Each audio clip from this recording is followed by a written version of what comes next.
Hello, this is Mark Grant. Welcome to PES Value Propositions.com. I'm your host for today's discussion on the supervisory or HMI value propositions. Today we're going to talk about the consistency of the user interface.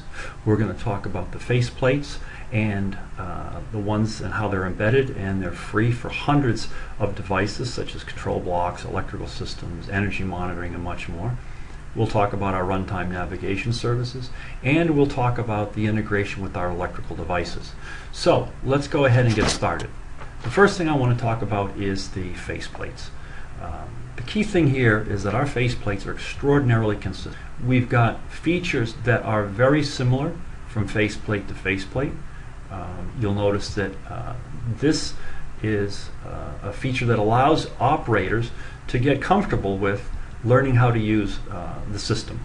All these systems have some very similar capabilities: interlocks, bypasses, asset management capabilities. They have capabilities for simulation, bypassing interlocks, and out of service or safety tags. And we'll show you a little bit more about some of these. And first thing I want to do is look a little bit about the asset management capabilities. And what you'll know is, let me show you one that is pretty sophisticated.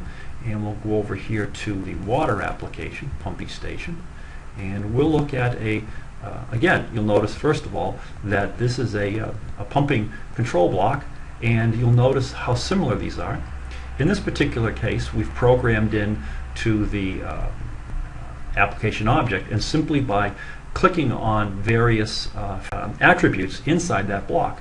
Here we are going to manage the pump based on run hours, based on the operation counts, on off, and based on the number of calendar days. And we'll alarm on that.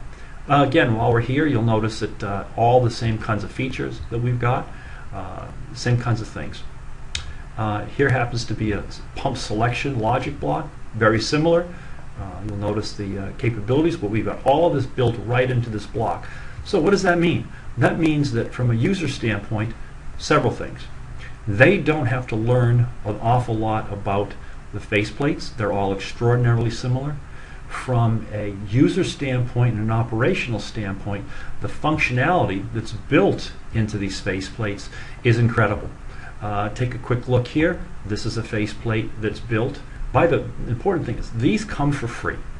You'll notice that this is a faceplate for a sequence.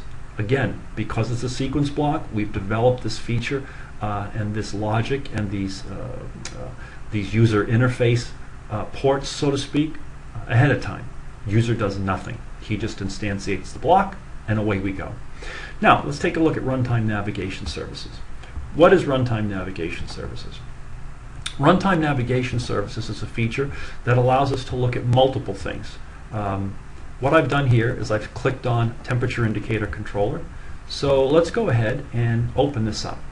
Now, from a user standpoint, let's say we're trying to do some troubleshooting.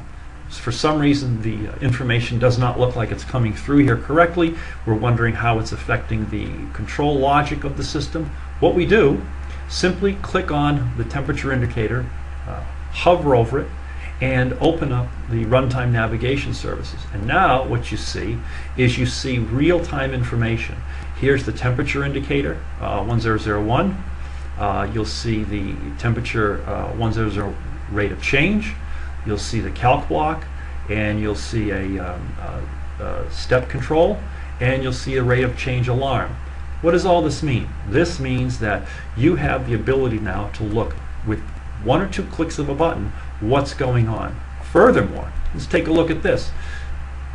Let's say we do have a problem with the temperature indicator, but we're not quite sure where it's coming from. What we defined here is the number of applications or control blocks that are associated with the temperature indicator controller. So let's just take a look at one. This happens to be heating valve 1002, and you can see it's associated.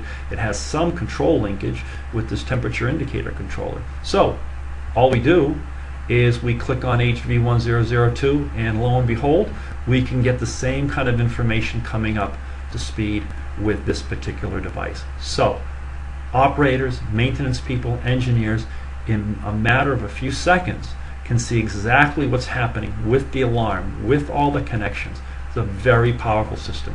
Last, let's take a look at the electrical integration. Because Schneider Electric makes a number of systems such as motor control centers, UPSs, variable speed drives, etc., power meters, we have the ability to pull those into our application in a drag and drop fashion. Here is an agitator, and what we've decided to do as part of the control is we've brought this particular agitator's power meter into the system.